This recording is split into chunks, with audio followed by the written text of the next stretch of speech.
Deixa eu te dizer, o problema é que a gente está diante de uma geração fraca.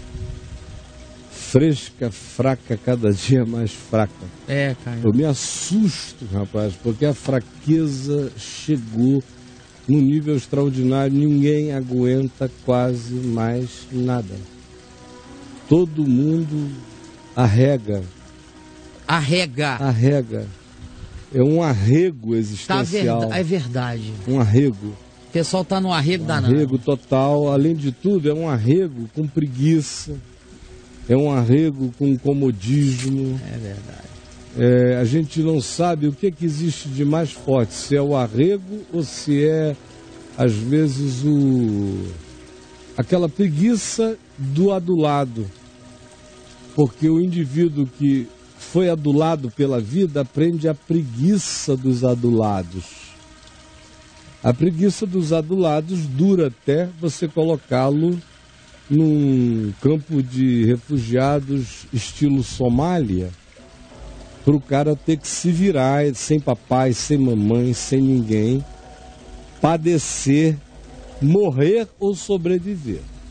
É o que pode curar um doente desse. Sim, cara. Porque do contrário, é coisa extremamente séria que eu estou dizendo, é sério. Não é a primeira vez que eu digo aqui, eu já tenho dito muitas vezes. Mas pelo menos uma vez no ano, 2 vezes no ano, vale repetir.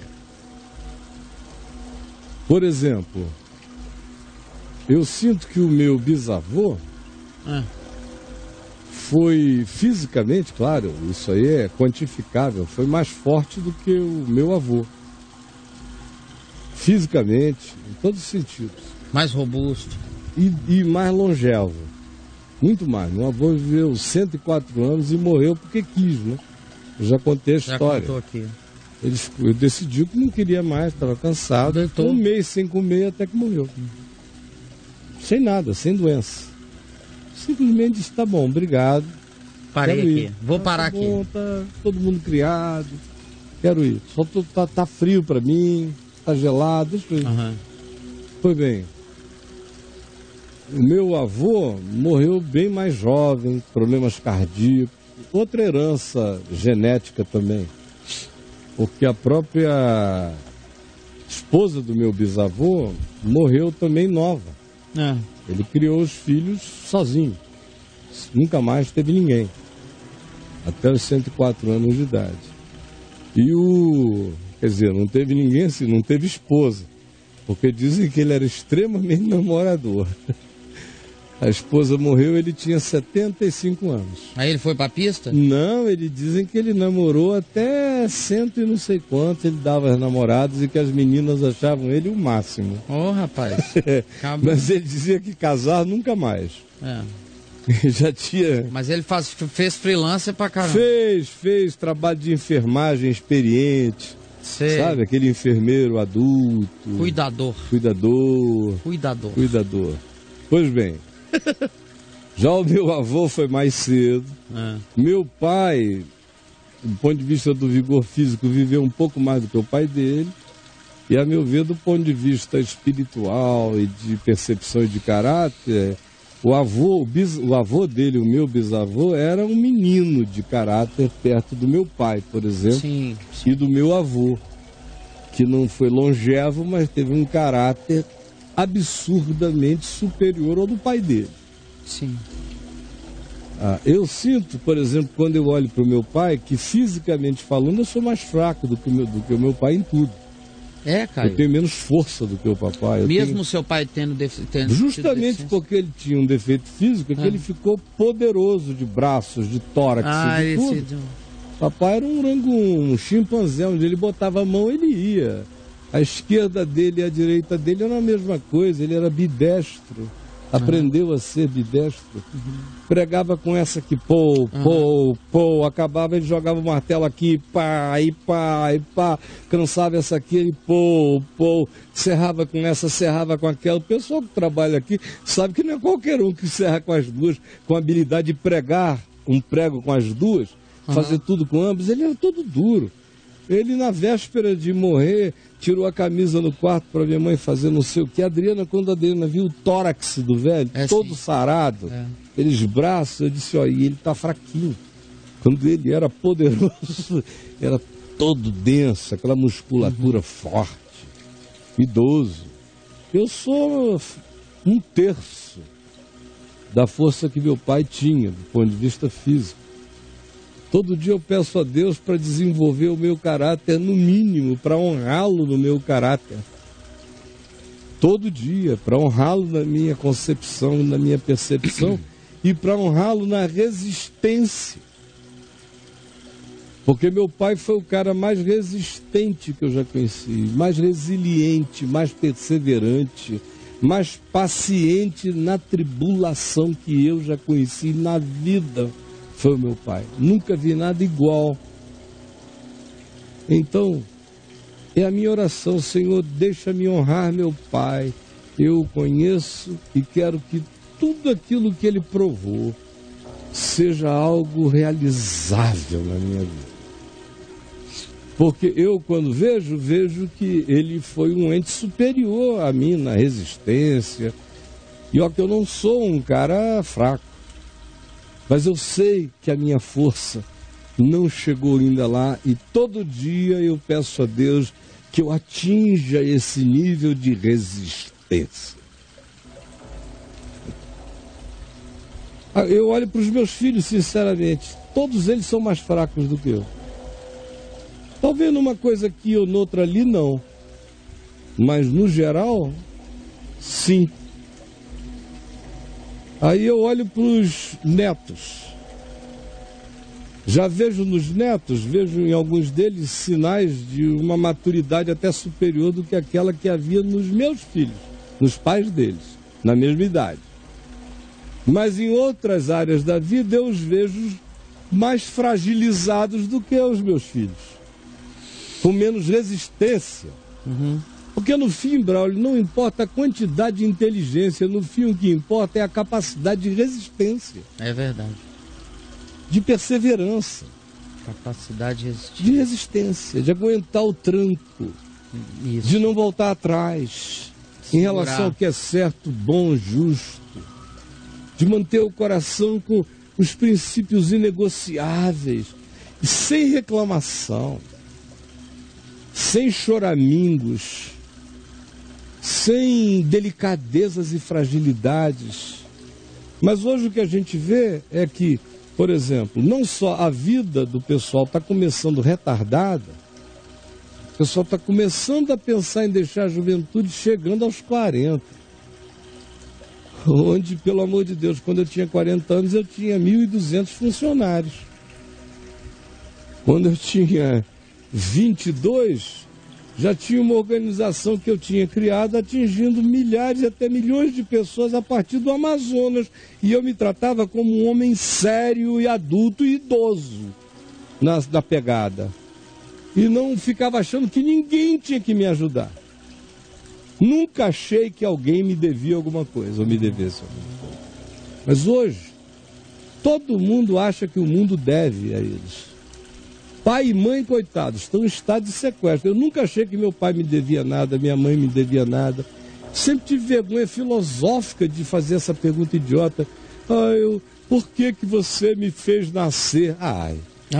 Você dá vontade de esbofetear um idiota desse. Eu não pedi pra nascer. Então mete uma bala na cabeça, acaba a questão, né?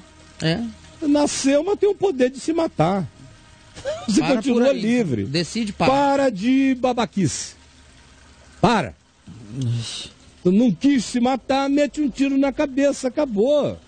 Tua mãe não tem nada a ver com isso, mate-se. Ela não vai ter nada a ver com isso. Você assuma a responsabilidade e pare de ser um covarde transferidor de culpa, seu frágilzinho. Aí, a fragilidade é total. Os pais... Eu dizia, eu nunca achei que meu pai e minha mãe me devessem nada. Eles me deram educação, me disciplinaram, me botaram limites e me puseram desafios para ser. O que mais eu preciso? Isso é pai e mãe. Enquanto eu precisei de comida, me deram. Enquanto eu precisei de palmada, me deram. Enquanto eu precisei de conselho, me deram até morrerem. Em amor. Só isto. O que mais? Mas hoje, rapaz, se uma pessoa tem uma dificuldade, um filho, uma filha tem uma dificuldade, os pais ficam sequestrados. Sabe quando é que meu pai e minha mãe vieram a saber que eu ia me divorciar? Depois que eu estava divorciado, porque eu não achei. Eu não pedi consentimento deles para casar, eu não fiz nada disso, eu casei. Então por que eu vou envolvê-los? Na hora de eu, adulto, homem, já vou tomar uma decisão que era minha, mas se casar aos 19 anos foi uma decisão minha, me divorciar com 40 e tantos era uma decisão minha. Mais ainda, só comuniquei, não tem essa história de sequestrar, dizer o que eu vou fazer, e agora? Bom, hoje está tudo assim. Deixa meu áudio aberto. Olha aí, aumenta. Ó, tá alegrinho, né? Aí não tem suficiente. Não tem suficiente. Não tem. Não tem, acabou o mundo. Ai, meu Deus, não tem. Tem pouco sucrilhos. Meu cara, eu comeria aquilo ali. Eu só comeria aquilo. Pô, graças a Deus tem isso. Ah, que bom, tá cheio. Aí ele vai botar e não tem suficiente, Braulio. Não tem, Braulio. Leite do neném. Essa geração toda aviadada. Toda, olha, lá, Braulio, joga no chão. o santo, o querubim da fragilidade. Esse carinha aí. Querubim. É o bibelô do algodão doce. Não tem dinheirinho, a vida acabou. Ai, pelo amor de Deus, que vergonha que me dá. Eu teria vergonha de demandar tanto, de pedir tanto, de transferir tanto. Ô, Caio, você usa muito essa palavra. Eu teria vergonha de transferir qualquer coisa. É viadagem, né? É viadagem pura e simples. Viadagem. Viadagem existencial, fraqueza psicológica, preguiça, capricho, dengo, manha, falta de cacete da existência. Porque vê se na Síria tem alguém assim hoje. Não tá tendo. Tem alguém reclamando na que o leite Síria? está pouco na Síria? Não. Se ali andando com os migrantes, tem alguém desprezando alguma coisa? Ah, não quero, então não quero. Se não for do jeito que eu quero, então não vai. Rapaz, eu tô ficando num estado de insuportabilidade com essa coisa toda e está em todo lugar. E as pessoas nem se tocam, para elas passou a ser direito adquirido ser enviadas. Ser enviadas? Ser enviadas, é um direito adquirido. Serem umas bichinhas existenciais. Porque todos eles acham que são enviados. Né? A coisa do Enem, num certo sentido, só num certo sentido. O Enem. Do gênero, só num certo sentido está certo. É porque hoje em dia tanto faz se nasce macho, nasce fêmea, ou nasce transgênero, ou qualquer outra coisa, quase todo mundo é bicha. É viado. Tanto faz. Tem que dizer, o ser humano nasce viado. Ô, Caio. Depois. O ser humano nasce viado? O viado é o esperanto do gênero. Do gênero. Todo ser humano nasce viado. Todo ser humano nasce viado. Depois, com a graça de Deus, uns sendo machos se tornam homens, umas sendo fêmeas se tornam mulheres, e uns não sendo nada se tornam alguma coisa. Então é a geração Só Deus sabe. Geração dos viados. Generalizadamente, pois todos se aviadaram nesta geração. E todos carecem de um cacete de Deus para fazê-los virarem gente. Porque tá horrível. Horrível. A delicadeza, o surto, o congelamento mental, o frisamento emocional e o capricho de dizer tem que ter do tamanho que eu quero, com as montantes que eu quero, do jeito que eu quero, senão eu não quero. Ah, minha gente. Aí, olha, sinceramente, nem Deus se oferece para ser solução para uma pessoa como você. Nem Deus. Porque O Deus que eu conheço diz que a graça dele é sobre aquele que sai andando e chorando enquanto semeia, e que voltará com júbilo trazendo seus feixes. O Deus da vida me ensina que se o Senhor não edificar a cidade, em vão trabalham os que a edificam. Mas os que a edificam, trabalham duro. O Deus que eu conheço me ensina que se o Senhor não guardar a cidade, em vão vigia a sentinela, mas a sentinela vigia de olho bem aberto. O Deus que eu conheço me diz: quem não trabalha, que não coma.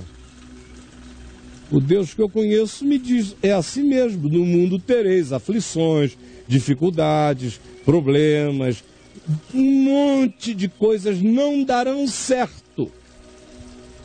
A maior parte delas não dará certo, mas tem de bom ânimo. Eu venci o mundo. Significado de ser não é fazer dar certo. Significado de ser é, dando certo ou não dando certo, perseverar até o fim naquilo que é o chamado para ser, para viver, para não voltar atrás. O Deus no qual eu creio me diz que o justo viverá pela fé. Fé é também resistência. Fé é tenacidade, fé é fidelidade, fé é resiliência, fé é coragem, fé é bom ânimo, fé vem carregada de esperança. Não existe fé desesperançada, nem esperança sem fé. Aquele que perseverar até o fim, esse será salvo. É na vossa perseverança que ganhareis as vossas almas. E o que eu vejo em volta é gente que não aguenta o menor saculejo de nada. Eu cresci numa geração em que, especialmente no Amazonas, onde eu nasci, uma mulher para conseguir ter 5 filhos, em geral, perdia 3. Perdia 3. E não ficava em depressão, fazia parte do processo. Hoje em dia, eu atendo pessoas que estão em depressão porque perderam, abortaram um feto de 2 meses. E entraram numa depressão.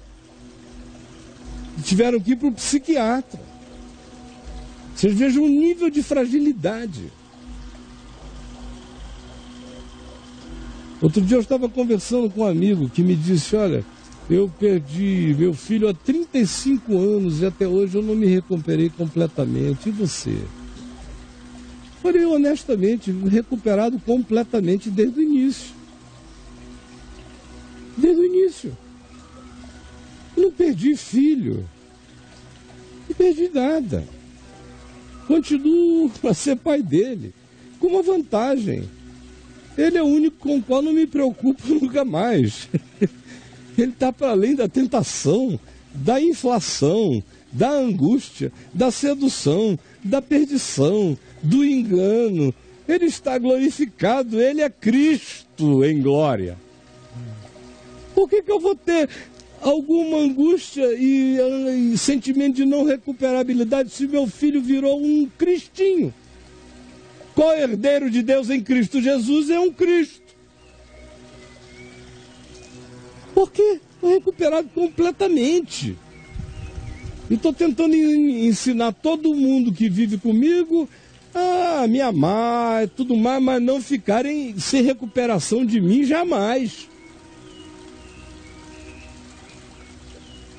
Porque se o Evangelho não produzir essa resistência para comer o que tem, o que pode, o que dá, o que consegue, o que não consegue, se tem emprego bom, se não tem emprego, só tem trabalho, amém, aleluia.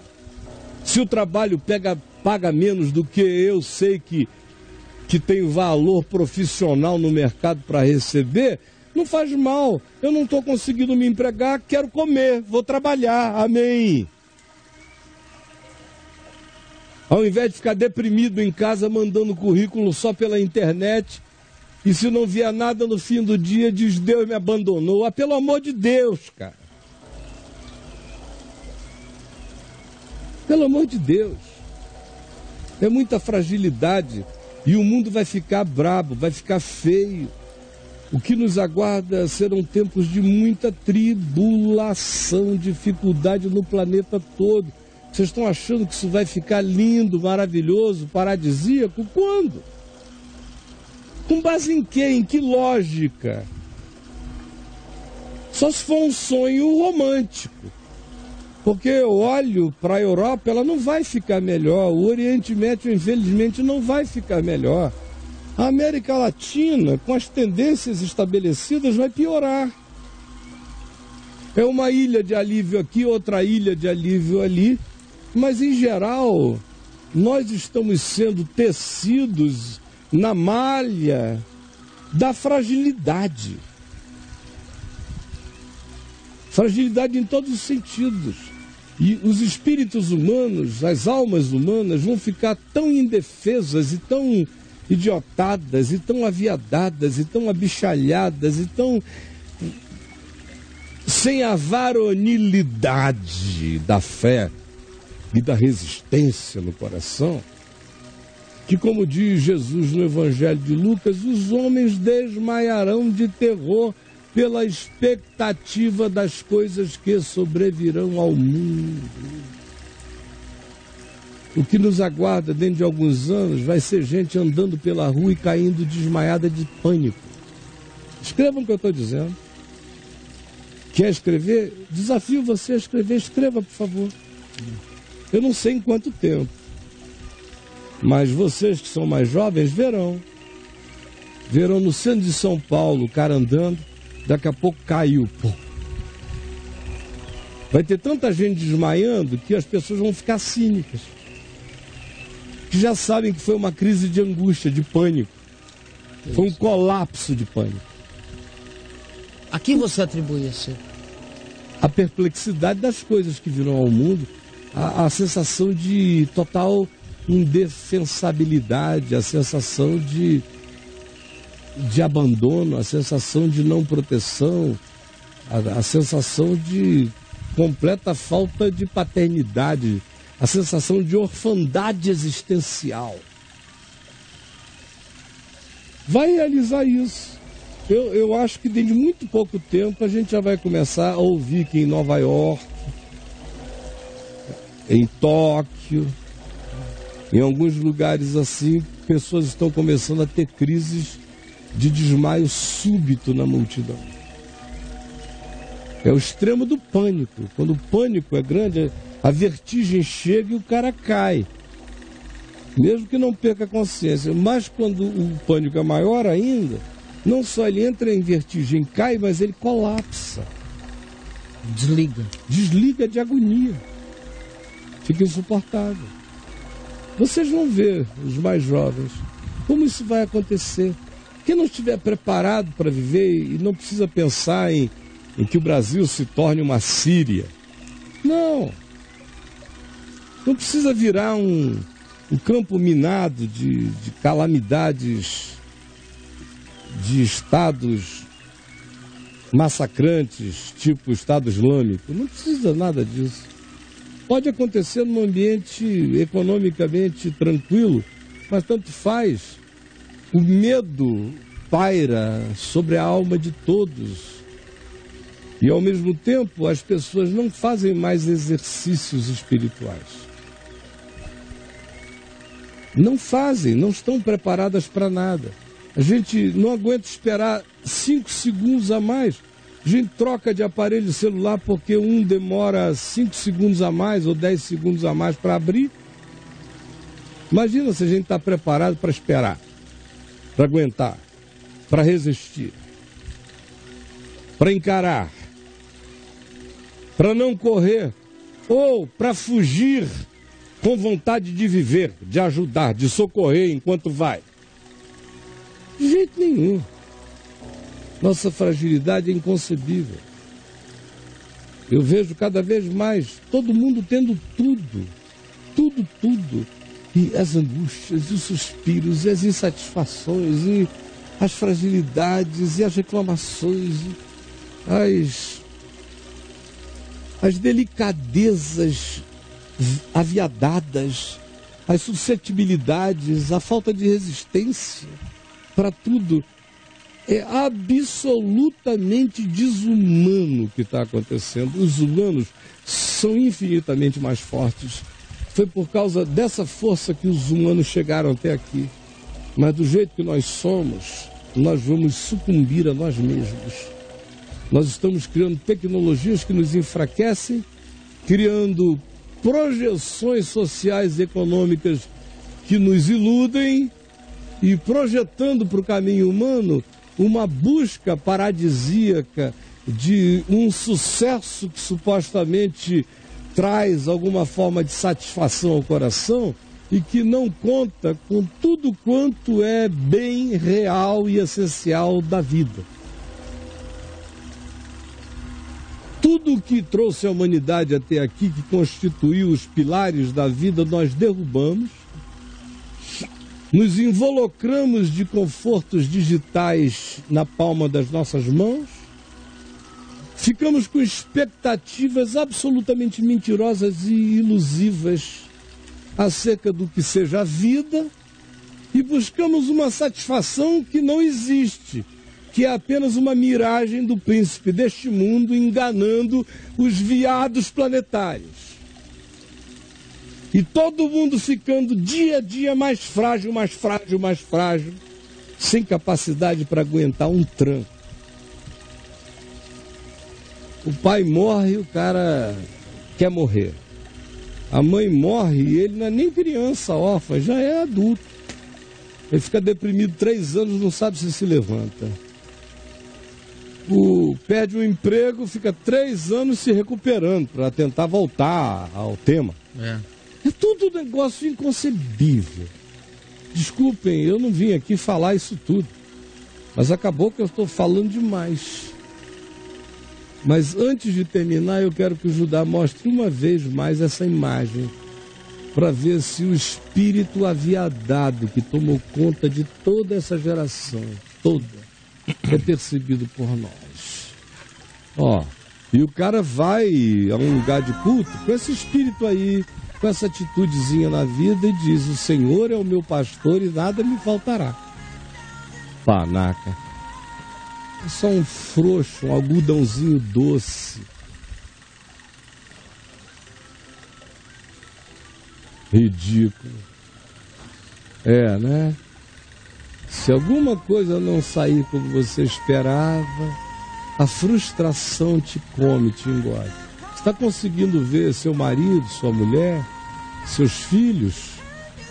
Não importa a idade, isso não é coisa. Antigamente era coisa de criança, birra de criança mal educada precisando de tapa na bunda. E saculejo.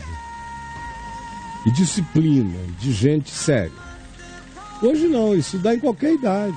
Eu vejo gente de 50 anos fazendo assim, cara. 45, 40. Cara casado. Casado. Pai de família. Ou não, ou solteiro de 60 anos, mas fazendo assim. Pai de família, para todo lado. Mãe de família. Caio, eu tô saindo de casa porque não gostei disso. Aí larga os filhos, larga todo mundo. Meu Deus, é um negócio não humano. Não humano. É não humano. Olha lá. É trágico e patético. Você consegue enxergar você, o ambiente da sua casa, as discussões, as tematizações viadas, o que você chama de os meus problemas, as minhas angústias. Ai, a minha vida acabou, Caio.